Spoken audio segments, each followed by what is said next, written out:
Kevin's already done the front suspension on the Z, and we're about to tackle the back end of the car with all of our SPL goodies.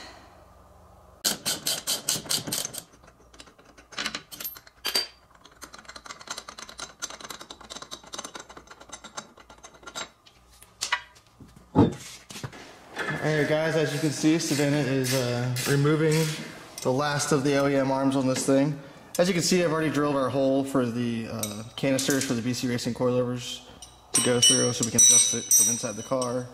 Also, as you can see, I've torn apart a lot of the stuff around the brakes to clear for the Stop Tech trophy kits.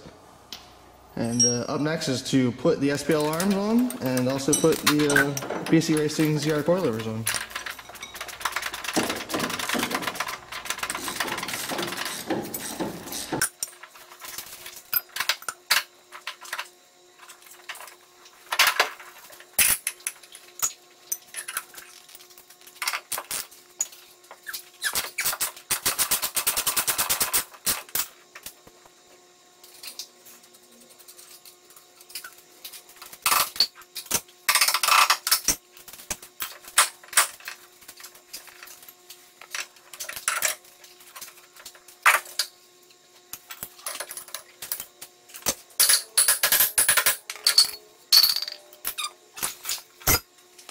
I've got all the new SPL parts out for this corner of the car.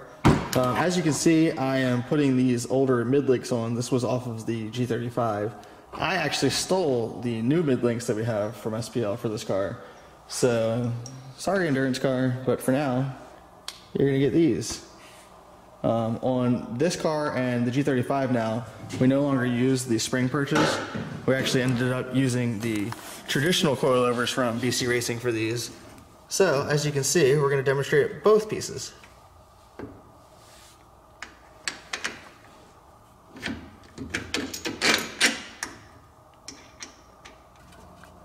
Those look pretty flush, yeah? Yeah, I think it's square in there. Alright. We'll check it when we tighten it back up. Yeah, it's all Alright, so Savannah's got the mid-link in now, obviously. We are going to go mess with the tow arm and the bump steer arm. I'll sure call it the traction arm, I think is what they call it. But just as a baseline, we're going to use the OEM parts to figure out our lengths.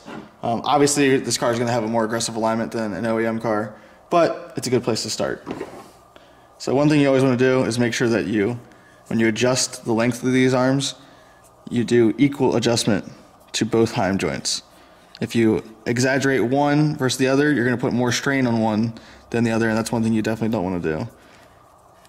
The new SPL design on these things is pretty awesome. As you can see, it's really beefy, locks down really well, and obviously it's pretty as well.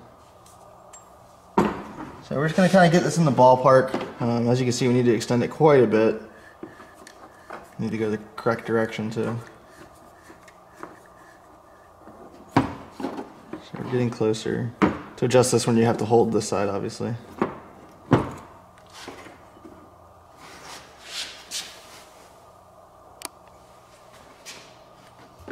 Alright, we're pretty close. I'll shorten it up just a little bit.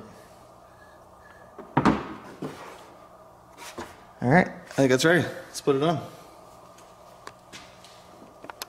We got the traction arm, I believe is what SPL calls it. It's actually a bump steer correction arm. That way you can correct your bump steer. As your suspension moves up and down, your toe actually changes. This arm allows you to adjust it, whereas the factory arm is a solid arm that doesn't.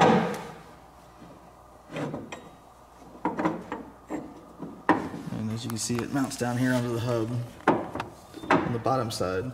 One thing that does kind of suck about these Nissans, if you've ever raced them, the geometry of these cars is not all that great.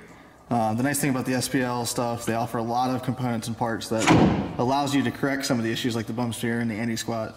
Also, it's hard to see, but while Savannah's finishing this, you can see I've already put the steel subframe bushings in there from SPL and the diff bushing. So most of this car has already gotten the treatment. The last really few things are putting these arms on, and then we can get the suspension on, and she's pretty much done down here.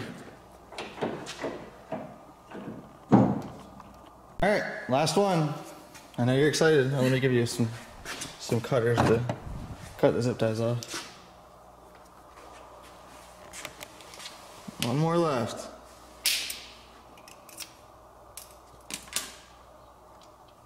God, this stuff is so pretty, isn't it? Yeah.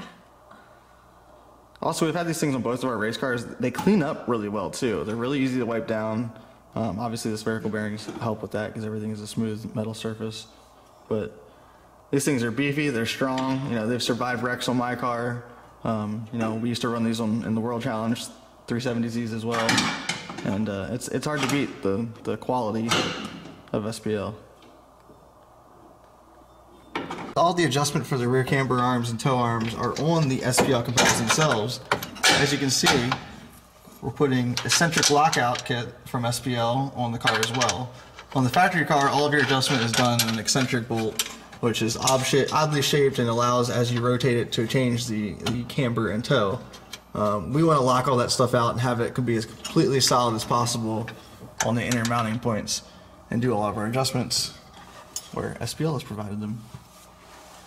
All right, the part I've been waiting for. All right, so this is one of the most important parts on the car. This is the BC Racing ZR 3-way adjustable coilovers with the remote mount canister.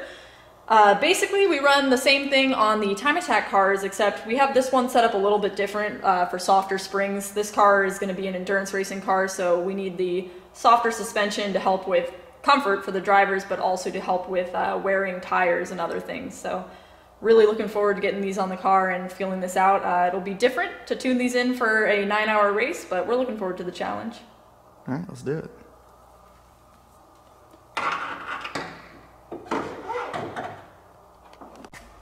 So pretty in there. I know. You know, my race car's black and gold. Can we make this thing black and gold? Nope. No. Boring. Whatever. It's a good color combo, but we're gonna go for something a little more fun. As you guys can see, all the SPL arms are on. Savannah's finishing putting the coilover in. The big hole there that we have for the canister, we'll put a nice little block off plate. If anybody's looked at Savannah's car, it's pretty much set up the exact same way. I don't know what you're talking about. Those things are beautiful. They are. All right, so that about wraps it up for this. We just need to put the wheels on and get this thing back on the ground. The subframe does have to come back out for the fuel cell. We're also waiting on the Stop Tech big brake kit and a couple other things, so we're not going to touch the alignment, but we're definitely a couple steps closer to where we need to be. On to the next one.